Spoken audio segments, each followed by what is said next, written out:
চিৰাং জিলাৰ ২০ নং বিজনী বিধানসভা সমষ্টিত আগন্তুক নিৰ্বাচনক লৈ ৰাজনৈতিক পৰিৱেশ দিনক দিনে উত্তপ্ত হৈ উঠিছে।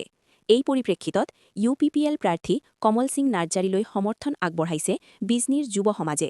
বিজনীৰ বৰলাওগাঁও প্ৰেক্ষাগৃহত অনুষ্ঠিত এখন যুৱ সন্মিলনত এই সিদ্ধান্ত গ্ৰহণ কৰা হয়। সভাত উপস্থিত বিভিন্ন জাতি জনগোষ্ঠীৰ যুৱসকলে মিলাপ্ৰীতি আৰু উন্নয়নৰ স্বাৰ্থত UPPLৰ প্ৰাৰ্থী কমল সিং নাৰ্জাৰীক সমৰ্থন জনায়।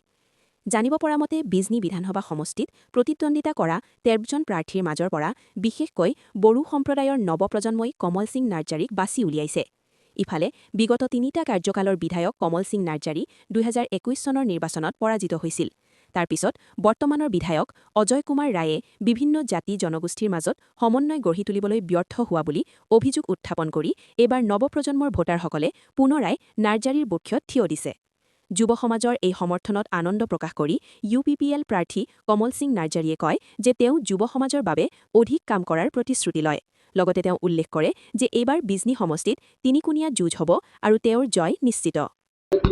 মই খুব আনন্দিত, কাৰণ তেওঁলোকৰ কাৰণে মই বহুত কৰিবৰ কাৰণে মানে ইচ্ছা আছিল, সম্পূৰ্ণ যোৱা 15 বছৰ কৰিব পৰা নাই। এতিয়া এই 5টা বছৰত যদি মই সুযোগটো পাওঁ কৰিম বুলি আশা কৰিছোঁ। ইয়াৰ দ্বাৰা আমাৰ যিবিলাক মানে ষ্টুডেণ্টছ, ইয়থছ এণ্ড উইমেন তেওঁলোকৰ খুব ভাল হ'ব আৰু ৰাইজৰো ভাল হ'ব। আৰু আমাৰ যিবিলাক যিসকল মানে গৰীব দুখীয়া, আমাৰ বিজনী সমষ্টি ক'বলৈ গ'লে বহুত মানে দুখীয়া ঘৰৰ মানে ল'ৰা ছোৱালী আছে, তেওঁলোকৰ মানে ভাল হ'ব আৰু আমাৰ গাৰ্জেনসকলো উপকৃত হ'ব।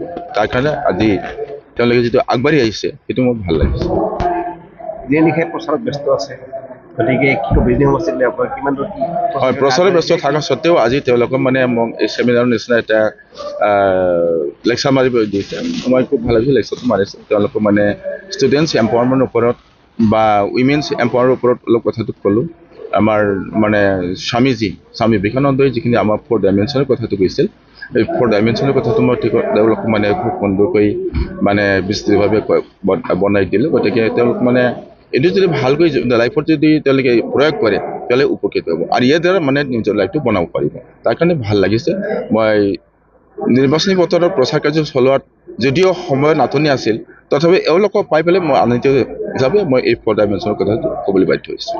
নিৰ্বাচনলৈ বেছি নাই, কিন্তু আপুনি বহুত প্ৰচাৰ চলালে, গতিকে ছবিটো কেনেকুৱা হৈছে? আপোনাৰ প্ৰতিদ্বন্দ্বী কোন হ'ব পাৰে এই নিৰ্বাচন? আজি তেন্তে ছবিটো খুব স্পষ্ট, মই জিকিম। ইয়াত মানে বহুতো মানে বাধা আহিছে, বাধা স্বত্তেও মই জিকি যাম, এইটো আজি খাটা। ৰাইজে কেনেকুৱা সহায়? ৰাইজৰ সহায় খুব ভাল। ৰাইজেই মানে ঢৌ এটা আনিছিল যে মানে আগৰ বিধায়ক কমল সিং আমাক লাগে বুলি কৈছিল, আৰু ৰাইজৰ এই যিটো মানে সঁহাৰিৰ যিটো ঢৌ, এই ঢৌৱে মোক আজিৰ দিনটোত মানে আকৌ নতুনবাৰ যে এই অহা 4 মে'ত মানে আকৌ MLA হৈ যাম মই এপ্ৰিলত মানে ভোট পাই পেলাই, সেইটো স্পষ্টকৈ খাটাং হৈ গৈছে। প্ৰতিদ্বন্দ্বী কাক হ'ব বুলি ভাবে? প্ৰতিবাদ তিনিকোণীয়া হ'ব। তিনিকোণীয়া হ'ব। বিজেপি দলে তেওঁলোকৰ নিজৰ ইয়াত কেণ্ডিডেট নাই কাৰণে বাহিৰৰ পৰা লৈ আনি দিছে। একেবাৰে মানে গকাত মানে মিছা কথা। ইয়াত বিজেপিৰ কেণ্ডিডেট আছিলে, তেওঁলোকে আমদানি কিয় কৰিছে সেইটো মই নাজানো। মানে ইয়াৰ আড়ালত কি মানে পলিটিক্স সোমাই আছে মই নাজানো, কিন্তু বিজেপি দলৰ ইয়াত সুন্দৰ ভাল ল'ৰা ছোৱালী আছে, তেওঁলোকে সুন্দৰকৈ ইয়াত প্ৰচাৰ কৰিলে জিকি গ'লেহেঁতেন, কিন্তু বাহিৰৰ পৰা আনি ভুল কৰিছে।